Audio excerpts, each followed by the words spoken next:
안녕하십니까. 위조화폐 감별 업무를 맡고 있는 이승입니다.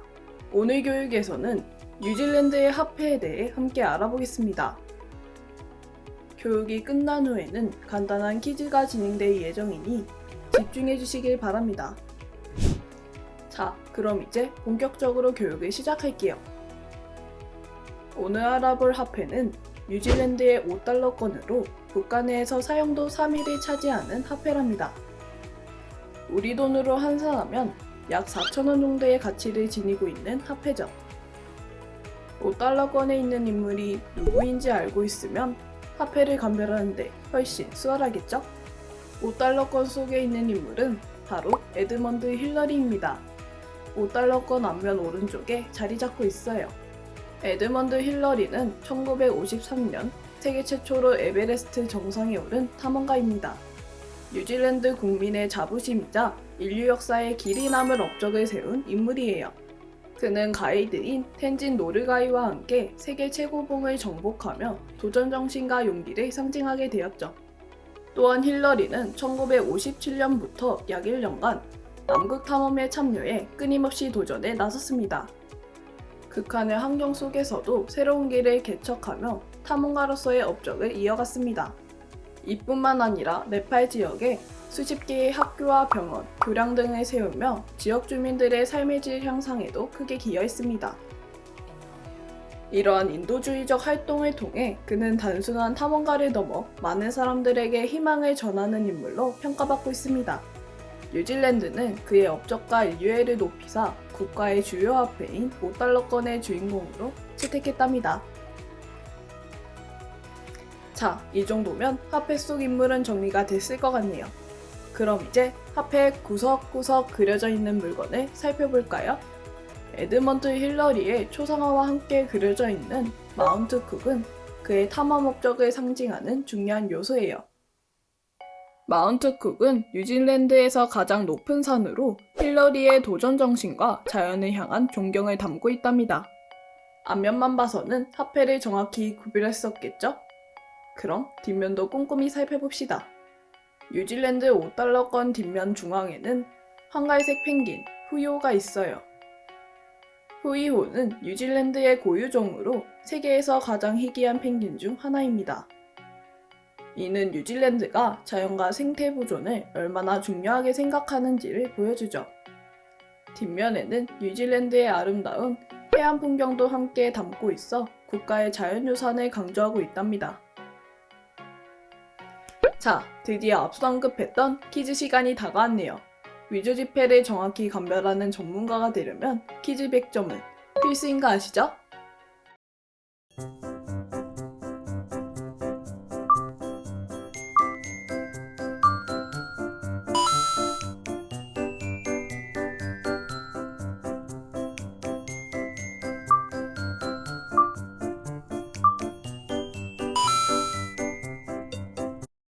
오늘 퀴즈에서 모든 문제를 맞히며 100%의 이해도를 보여주셨으니 교육은 여기까지 진행하겠습니다. 숙지하신 내용을 바탕으로 고객 문의에 정확하게 응대해주세요. 수고 많았습니다.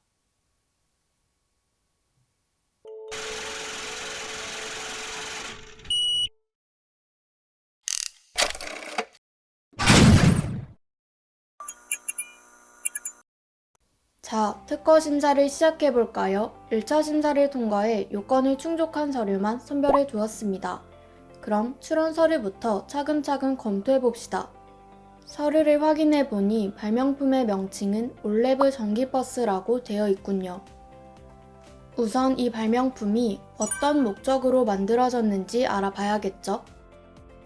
대한민국 카이스트 연구진은 정해진 노선과 대형 배터리에 의존하는 기존 전기버스의 한계를 해결하려고 노력하고 있었습니다. 이에 카이스트 연구진은 버스가 주행 중 도로에 설치된 장치에서 전기를 공급받는 기술을 만들게 되었다네요. 올레브 전기버스는 도로 밑에 매장된 전기를 유도받아 배터리와 모터의 전력을 공급받는 무선 충전버스라고 볼 수 있네요. 그럼 땅속의 충전 장치가 어떻게 버스를 움직이게 하는지가 중요하겠군요. 올레브 전기버스는 1차 코일과 2차 코일로 구분됩니다. 기본 원리는 전자기 유도 방식입니다. 도로 아래에 있는 1차 코일에 전류를 흘려 변하는 자기장을 만듭니다. 그리고 버스 아래 2차 코일이 그 자기장을 받아 전기 에너지로 변환되는 거죠. 여기서 1차 코일은 송전 측, 2차 코일은 수전 측이라 할 수 있겠네요. 기본적으로 무선 충전은 송신기와 수신기가 거의 붙어 있습니다. 하지만 버스는 도로와 차량 사이 공기 간격이 크고 차량이 계속해서 움직이죠. 그래서 단순한 전자기 유도만으로는 충전 효율이 떨어지겠네요. 다음 장에 이를 보완할 기술이 적혀 있네요. 바로 보러 갈까요? 이 문제를 보완하는 기술이 자기공진 기술입니다. 쉽게 말해 같은 주파수로 맞춰 에너지를 더 효율적으로 주고받는 방식입니다. 덕분에 버스와 도로 사이가 떨어져 움직여도 전기를 더 잘 전달할 수 있게 되는 거죠. 그 다음 중요 개념은 전력 변환 기술이에요. 전달받은 전기를 배터리 충전과 모터를 돌릴 수 있는 형태로 바꿔줘야 합니다. 이 과정에서 전압 조절이나 전류 제어 같은 기술이 함께 사용되는 거죠.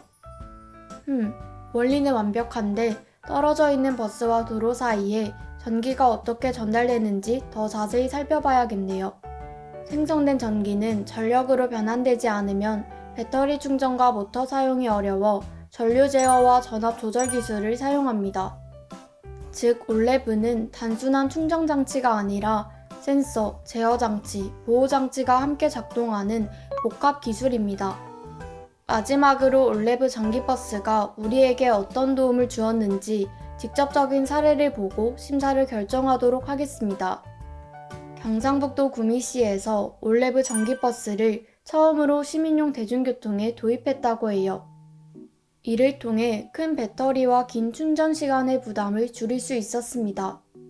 이처럼 올레브 버스는 무선으로 전기를 전달해 친환경 교통수단으로 활용될 수 있는 유용한 기술인 거죠. 모든 검증을 끝냈네요. 이 발명품은 과학적 원리를 창의적으로 활용하여 특허 요건을 충족하는 것으로 판단됩니다. 그럼 이에 따라 본건을 등록 절차로 넘기겠습니다.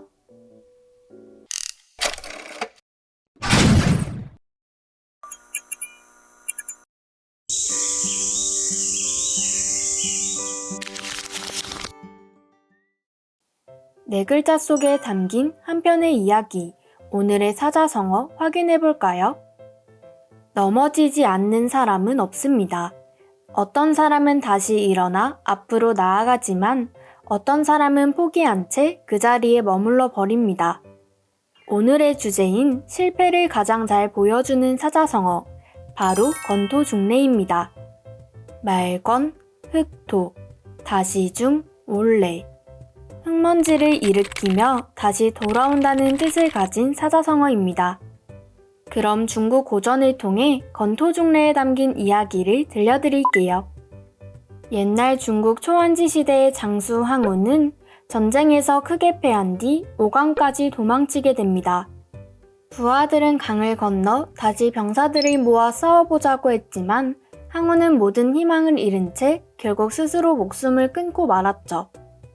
이후 이를 안타깝게 여긴 한 시인이 항우의 선택을 아쉬워하며 시 한 편을 남겼습니다. 그는 강동에는 아직 뛰어난 인재들이 많으니 다시 돌아올 수도 있었을 텐데 라고 말하며 항우가 다시 일어설 기회를 포기한 것을 안타깝게 여겼습니다. 이 이야기에서 나온 말이 바로 건토중래, 실패 후에도 다시 일어나 재도전한다는 뜻을 담고 있죠. 건토중래와는 반대로 스스로를 포기하고 체념해버리는 태도를 담은 사자성어도 있습니다. 바로 자포자기입니다.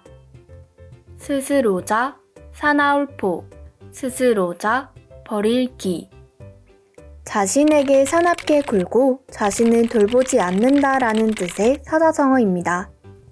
단순히 포기한다는 뜻이 아니라 실패와 좌절 앞에서 스스로 가능성을 끊어버리는 위험한 태도를 담고 있죠. 맹자의 이야기를 통해 자포자기에 대해 알아볼까요? 맹자는 사람이라면 누구나 더 나아질 가능성을 가지고 있다고 생각했습니다. 하지만 맹자는 실패와 좌절 앞에서 스스로를 포기해버리는 사람들도 있다고 보았죠.